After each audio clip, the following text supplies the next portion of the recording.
Day 2 of the Cape Wrath Ultra, and it starts here on the calm shores of Loch Shiel before heading north through Glenfinnan and then Glendessery into the rough and wild Knoydart, with over 54 kilometres of running, over 2,000 metres of ascent, running between mountains and finishing on the rocky shores of Loch Hourn, the campsite at Kinloch Hourn, the end of the longest dead-end road in the UK.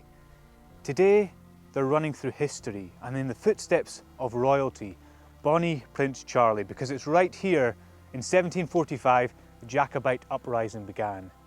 It's a story of battles, of uprisings, and of hidden gold, hidden treasure somewhere on today's leg.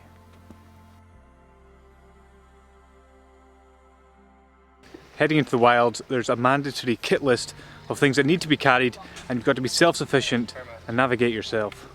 I suppose it comes down to the conditions out there, is that the Scottish Highlands are beautiful, but they can also turn very quickly.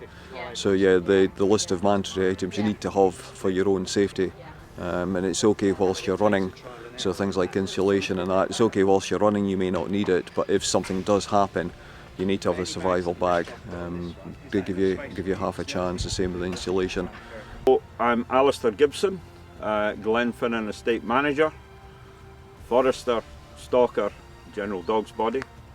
Do everything as estate life would dictate. Glenfinnan Estate is 9,000 acres or 3,500 hectares from the shores of Loch Shiel to the top of two Munros, Sgurhulum and Sgurnacorrigan. What some people refer to as young man's hills. They're quite steep and they seem to get steeper.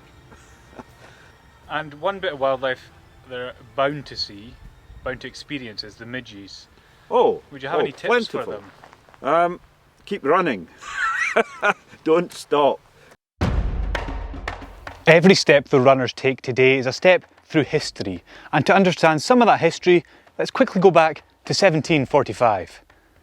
The Jacobites wanted to re-establish a Stuart to the British throne, to be King Charles Edward Stuart, Bonnie Prince Charlie. In Glenfinnan, he raised an army and they set forth. What followed was a series of bloody battles across Scotland.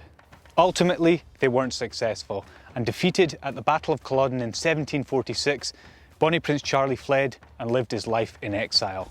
But the impact of those times can still be seen. From these ruins here at Tyne-in-Siduran, the House of the Soldiers, a military barracks just a kilometre away from the run route, to the wider impacts across the Highlands, the banning of the Highland dress, the subjugation of the Gaelic language and culture, and finally the Highland clearances, when thousands were cleared off the land, often sent overseas to be replaced by sheep, leaving many of these glens, which would once have contained families, eerily silent.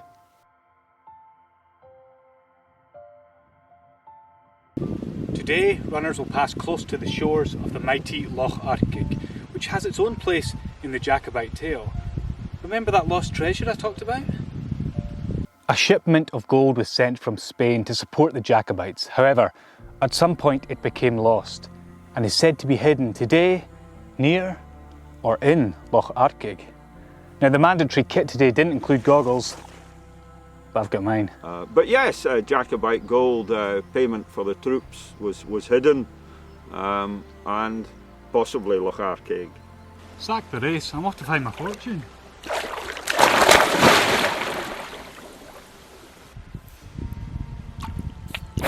Nah, I've had a look, it's definitely not here.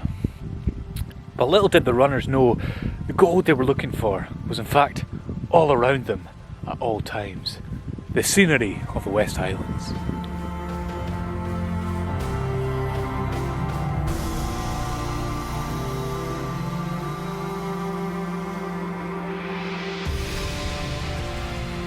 Tougher day today than yesterday.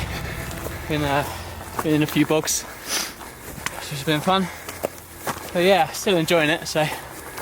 If you make it all the way around the rocky shores, you reward a campsite at Kinloch Hourn. Well done. Thank you.